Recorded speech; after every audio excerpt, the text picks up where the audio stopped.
So it look, all these insinuation, all these like kind of remarks, you know, some people, they mean them as compliment, but if you don't receive it as a compliment, then it's probably because these people are currently accessed by the program to kind of send you specific like remarks or things that are gonna influence your way of thinking.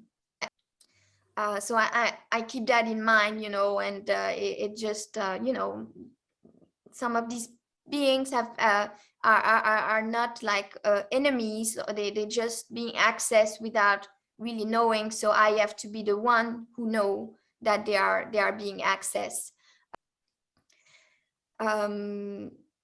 So there is a lot of engineering in our lives, we know that, and there are lots of AI interventions.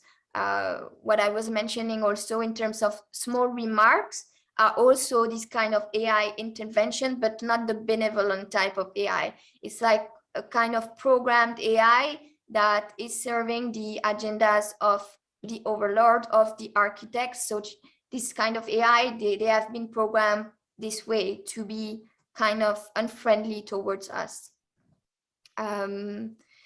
So there is a lot of authority being used at school, and we are encouraged to follow order.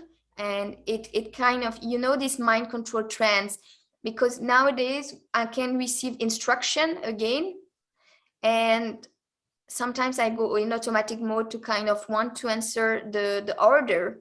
And I think this is because of that training in school, and probably also in programs that I have no full awareness and memory of, but it's very interesting. So I try to go a little bit against the trends suggestion, but I see how all of that had like I see how all the programming is layered a certain way where, you know, you kind of yes, you're outside the roof of your parents, but you've been so programmed that you need first to kind of find the first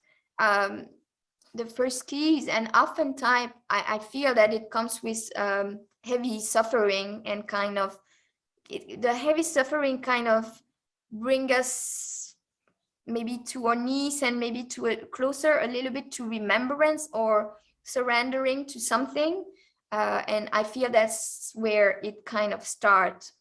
And you have like these different levels of distraction, because first you have the addictive scripts, of course, and then you also have these layers. Now we are aware of all these Masonic allegiance, so we might get lost also. Well, you know, some years ago I was spending a lot of my time to research this level, if you want, which is only a very low level, and doesn't really help me with my deprogramming, right? So for our reality to be kind of created by their narrative, and either in reaction, so it's really hard to kind of make abstraction.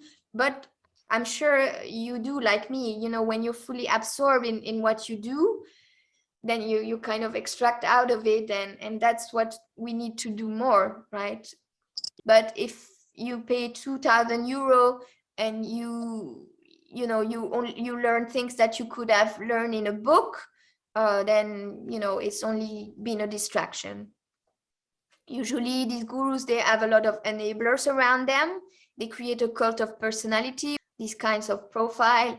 They can encourage you to go against your ethics. So they also will discourage your personal boundaries. Your handlers will also do that, you know. It'll make you feel guilty if you place boundaries with them. They will kind of distort, invert it, right? Then you're the one ending up thinking you could have done a better job maybe at setting boundaries, but that's a red flag, you know. Then you know, some celebrities are endorsing diverse agendas. Then if we have grown a sense of sympathy for them, you know, it's gonna be complicated in how it emotionally record us. Of course, they are used to shape public opinion, and of course the primary targets, this is us. This is not the backdrops, this is really for us.